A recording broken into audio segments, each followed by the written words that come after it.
Today we're going to discuss how can help our children feel safe to be themselves. This is one of the most fundamental experiences that creates resilience in a child. Why? Everyone needs recognition and fulfillment in their own unique abilities and interests. When a child feels safe to be different from others, they experience less peer pressure and they feel like they can make their own choices. When they feel safe and secure in who they are resilient against bullying and failure. They will be able to pick themselves up and keep going even when life gets hard. They will have a strong sense of what it feels like to be loved and make better choices in friendship and romantic relationships. What does it mean for a person to feel safe to be themselves? Remember, when your child was a baby doing baby things, you simply loved the baby because they existed, the way they laughed, their smile. As they get older, you start to notice unique things about them. How even at 3 they are already great at drawing, or at 4 they can throw a ball so well. Those kind of traits make the core of who a person is.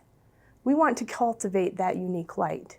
We want our teenagers to feel like people love being around me just because I'm me. A kid who has some unique traits that make him different from other kids or different from other people in your family or classroom might feel totally confident in themselves.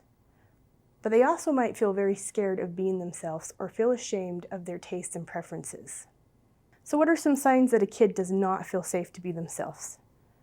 These signs include avoiding eye contact, being nonverbal, shutting down, a lot of negative self-talk, and statements such as, "I'm an idiot, I shouldn't have said that, I'm so dumb, I screw this up every time." When you love a child who they are, regardless of how quirky or weird you find the trait yourself, you build a sense of safety that allows a child to thrive.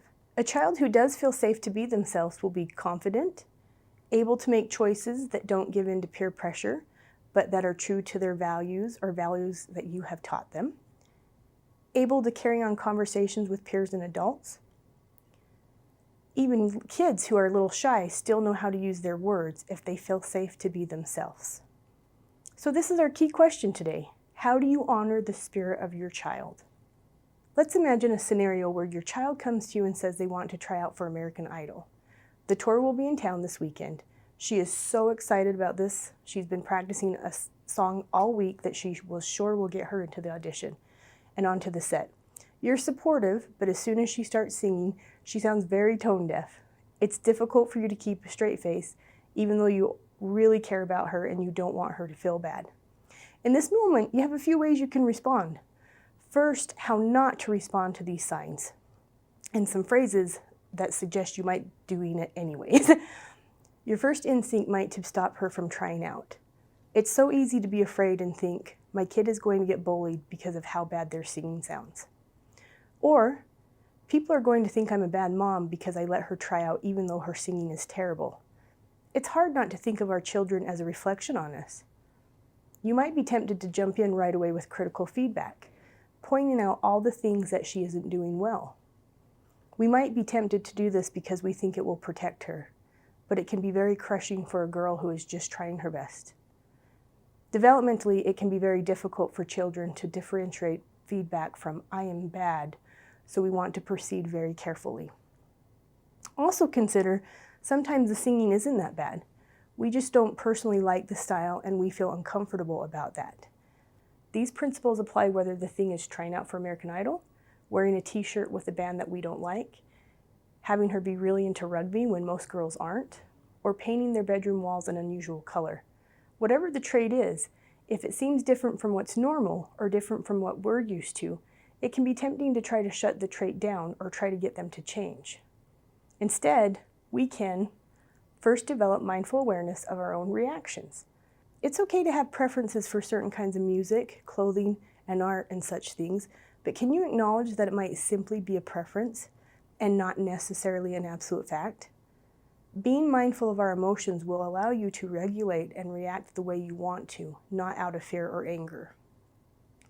For example, if their preferred style of music makes us feel very strongly, we can take a deep breath and spend a few minutes noticing how it makes us feel. Angry, confused, like we have a bad taste in our mouth, is our body tense? If you take just a moment to notice your feelings before you say anything, you will be responding on purpose. Second, get curious about their preferences. So for example, when my nephew was 3, and that would have put me early 20s, I was watching him and he started to sing Rob Zombie. And if you guys are familiar with Rob Zombie, there are some quite fascinating lyrics. And I got really upset and dysregulated because my brain was like, a 3-year-old can't do this, he can't say these words, his mom's gonna be so upset, and I definitely overreacted. What I wish I had done is taken a couple minutes, recognized how I was feeling, that it was me reacting, and really, what is this 3-year-old's intent? He doesn't understand what he's saying. I wish I would have just calmed down, said to him, hey, let's not sing that song, okay? Is there a different song that we can sing? I could have also asked, what is it that you like about this song? Chances are they might not have even noticed the questionable lyrics. Other great sentence starters that are about curiosity. Tell me about, or why did you choose? What do you like about this? Check out our video on Connect by Asking to learn more about how to ask great questions. Third, once you understand what they like, you can validate how great that part of it is.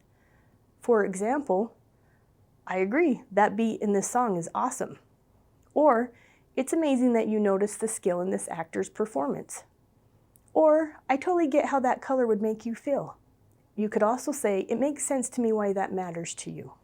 Please note, we don't have to pretend to like something that we don't like, but there is always something we can say that will bring us closer to our child rather than further away. At this point, it might be appropriate to share your concerns about whether the music or movie lines up with the family values if you need to. But make sure you understand and validate them first so they understand how much you love them for who they are, even if who they are is different from you.